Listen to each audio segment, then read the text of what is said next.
Olá, bom dia, né? Nós estamos gravando, fazendo essa live gravada aqui para tratar de um assunto importante. Então, por isso eu estou dizendo bom dia aos nossos internautas, já avisando que as perguntas e comentários poderão ser lidos.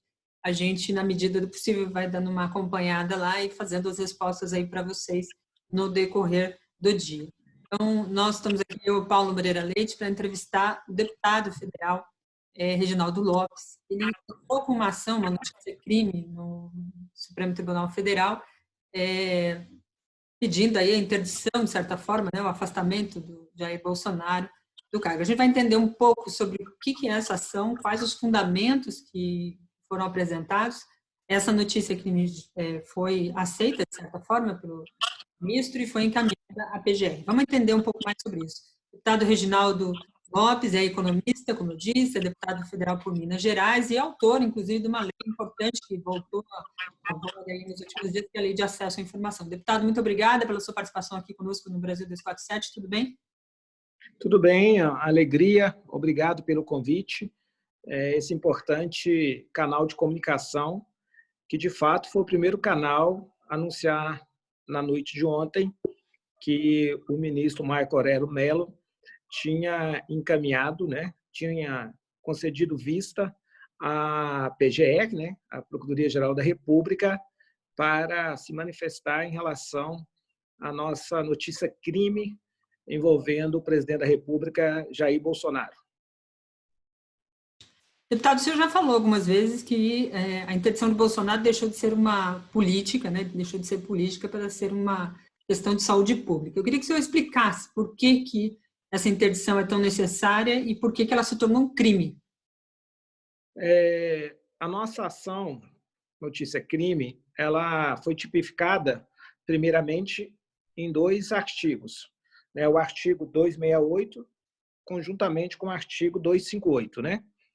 Que, na verdade, é quando a nossa autoridade maior, né, o presidente da República, ele coloca em risco, através das suas ações e procedimentos, a saúde coletiva, a saúde do seu povo. Né? Então, na verdade, ele cometeu um crime, porque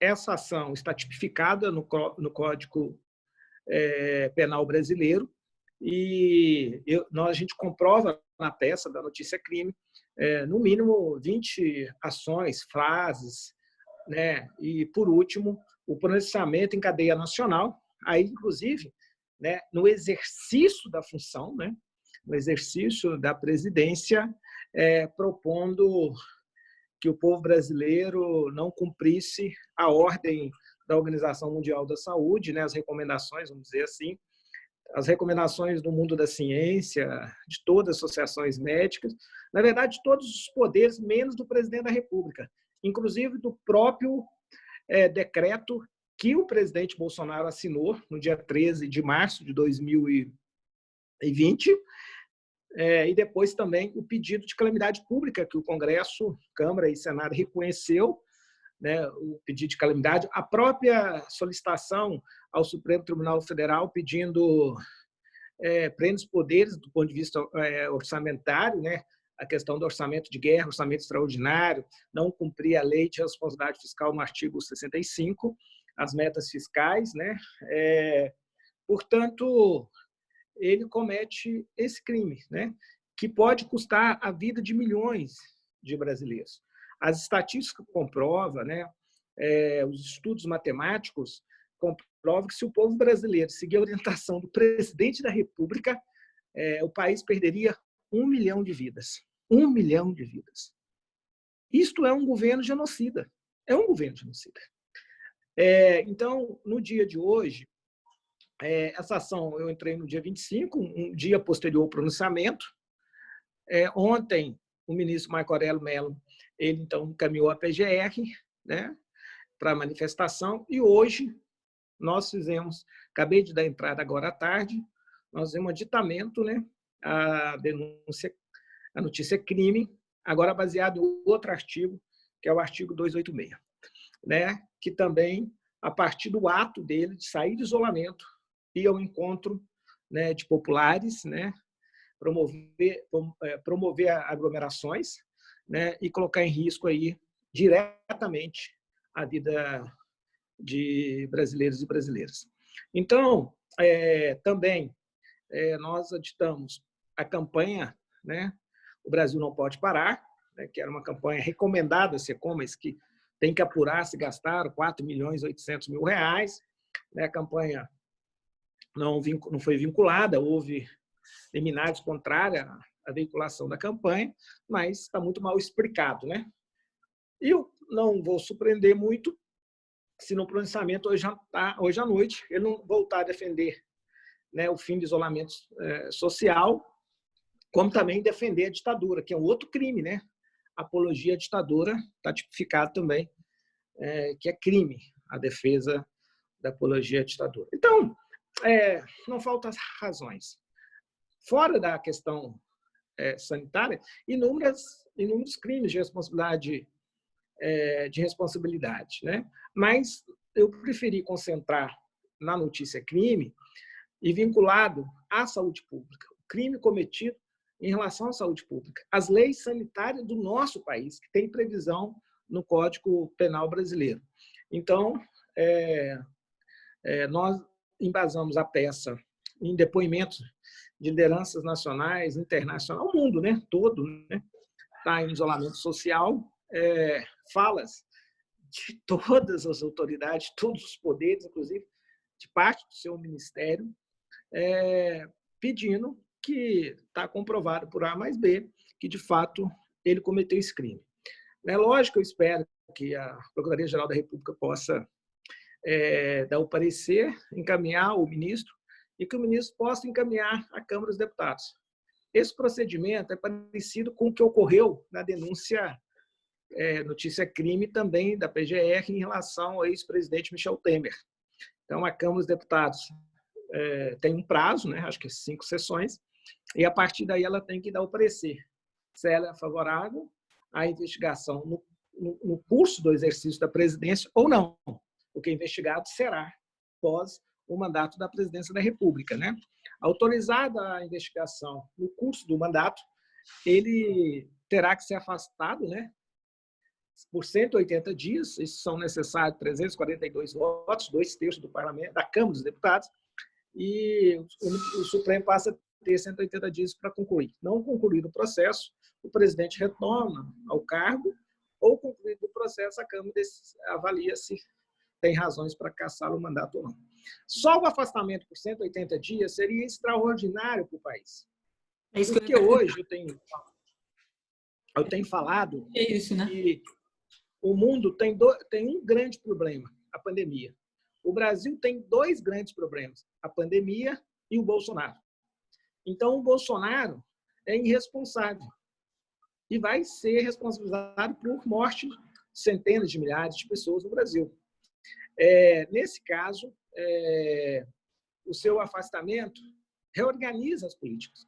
Porque, de fato, até agora, vamos dar um exemplo simples, ele diz que está preocupado com a economia. Mas qual é a ação objetiva para a economia? Ele não apresentou nenhuma ação, nenhuma, nem a que ele anuncia, né? Nem o programa que ele anunciou na sexta-feira para as empresas, que, diga de passagem, é medíocre, é de uma incompetência, de uma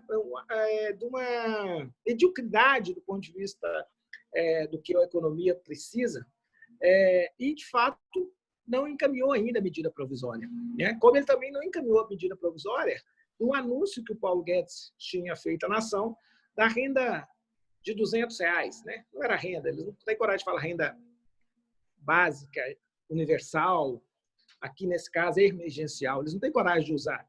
Eles usam a palavra do liberalismo, voucher, né? Coronavoucher.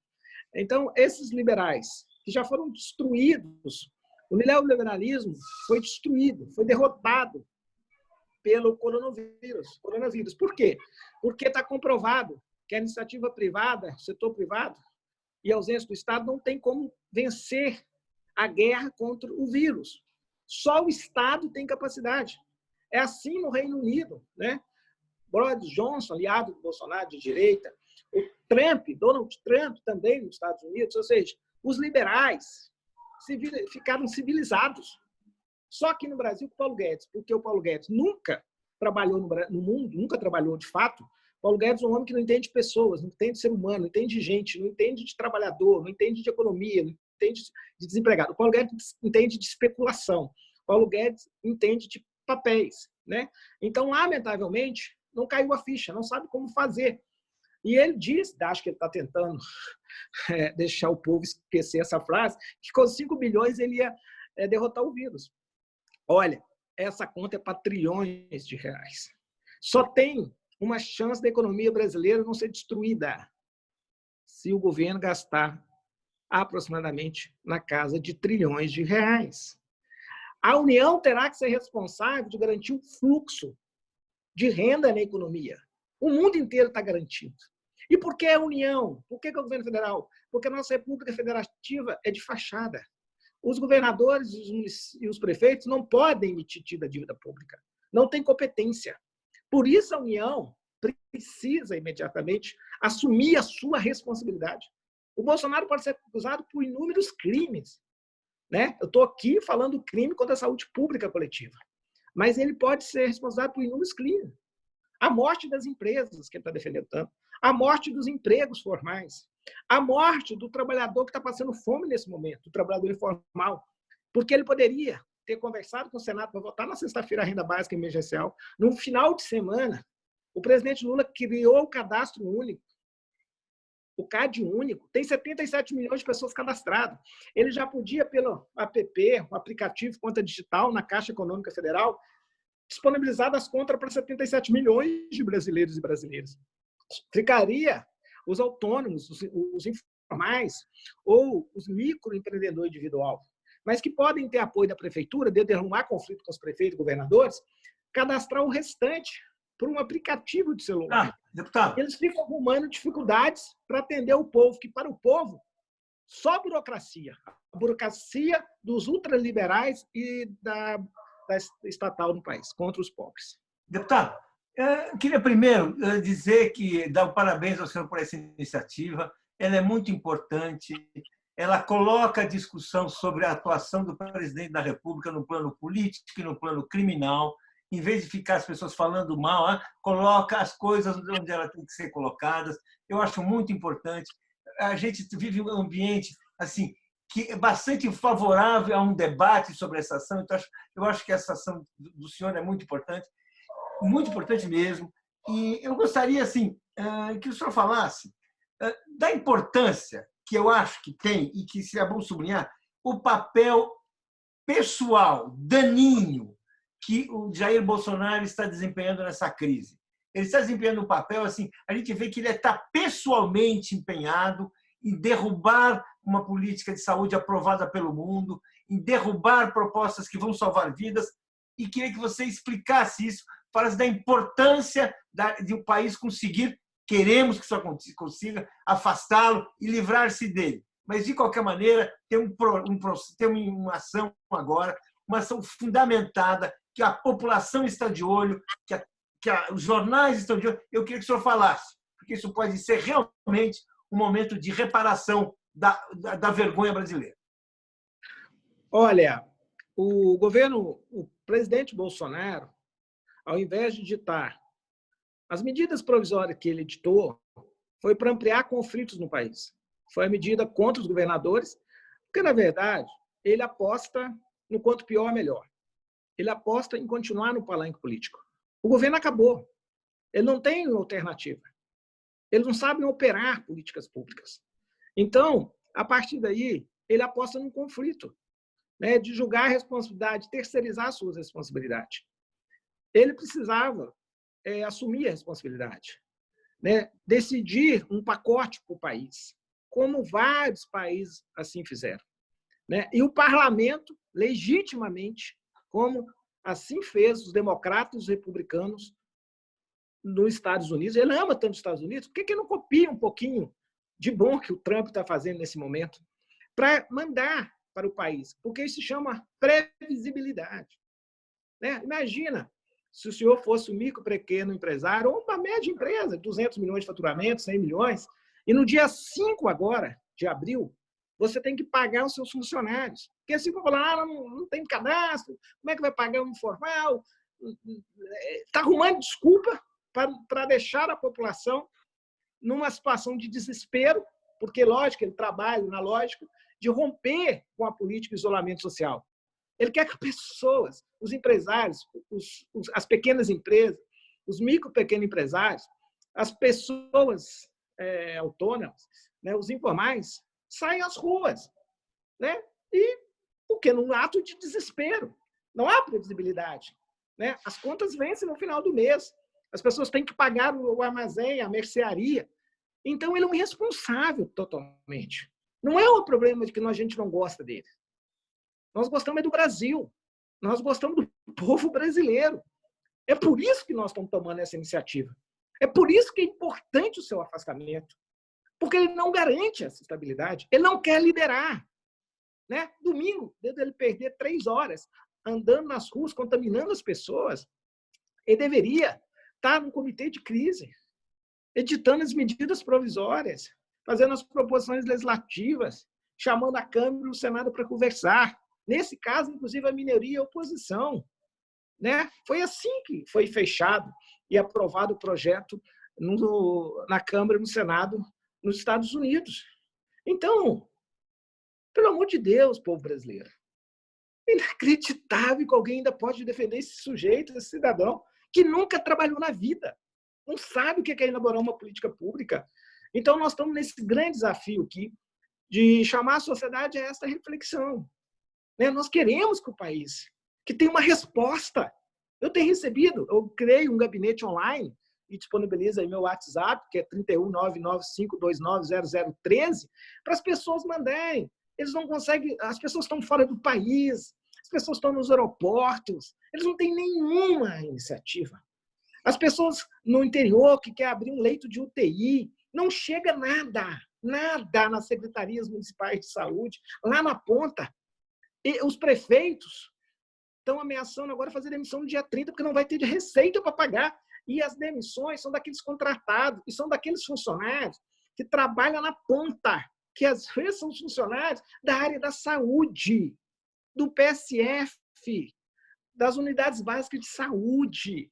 Porque o prefeito não tem renda, não está garantida a sua receita, porque terá uma queda no IPI e no imposto de renda, que são os 2 tributos do Fundo de Participação dos Estados e dos municípios. Eles anunciaram 88 bilhões, mas não encaminharam nada até agora, não há nenhuma garantia. A sorte é que nós temos um parlamento que está se tornando um poder moderador. Espero que o parlamento, né, dê conta de construir essa travessia, se, por acaso, a notícia crime não foi enviada à Câmara dos Deputados. Dentro desse argumento, deputado, o STF, a PGR, aceitando, acatando e mandando para o Congresso, o senhor consegue ver espaço para que essa medida de afastamento seja efetivada pelo parlamento? Há consenso dos parlamentares que o Bolsonaro realmente está atrapalhando o processo de enfrentamento dessa pandemia? Cada dia,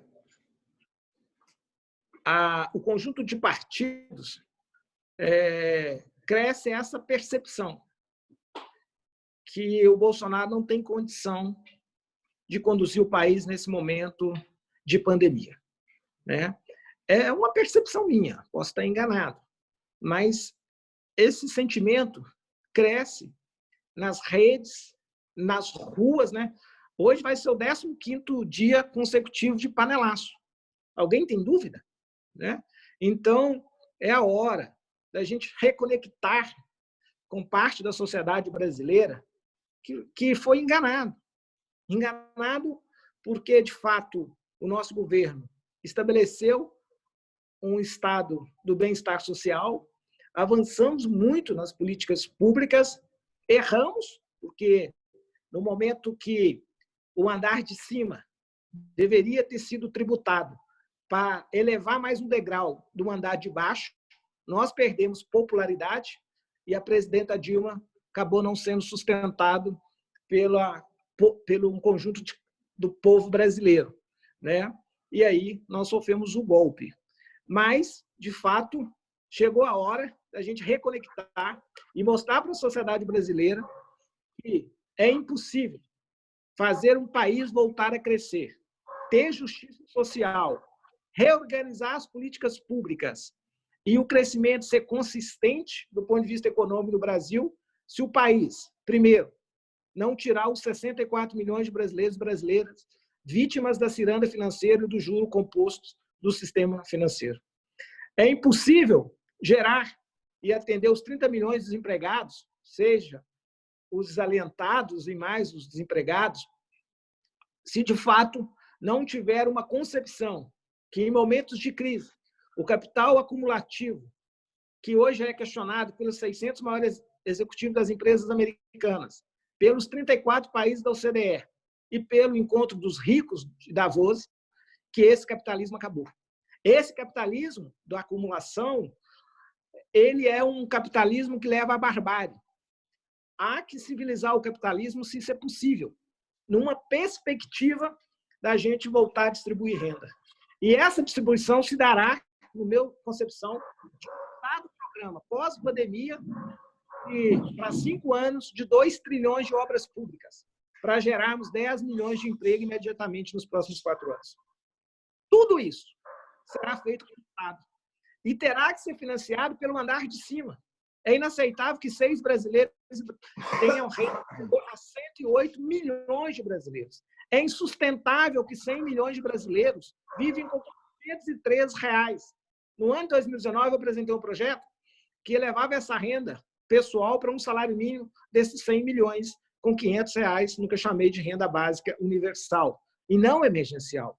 O Congresso deu um passo importante a reconhecer a renda básica emergencial, mas até um economista ultraliberal e liberal compreende que, pós-pandemia, a única saída da economia de ter consumo é garantir renda básica universal.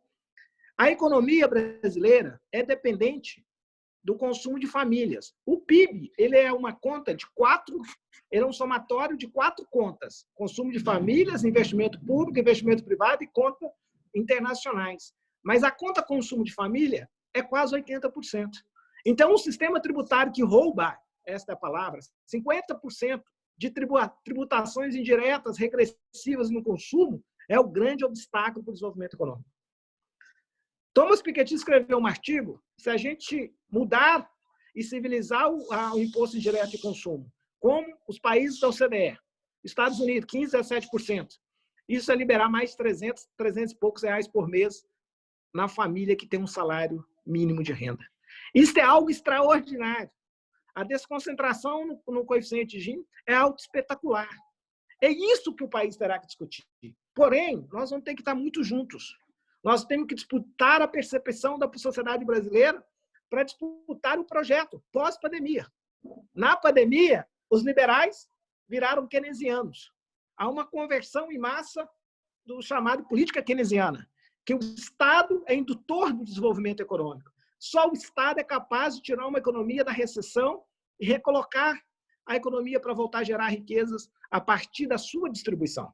Mas nós temos que tomar cuidado, porque talvez o orçamento paralelo seja onde os liberais querem, pós-pandemia, depositar essa conta nos mais pobres.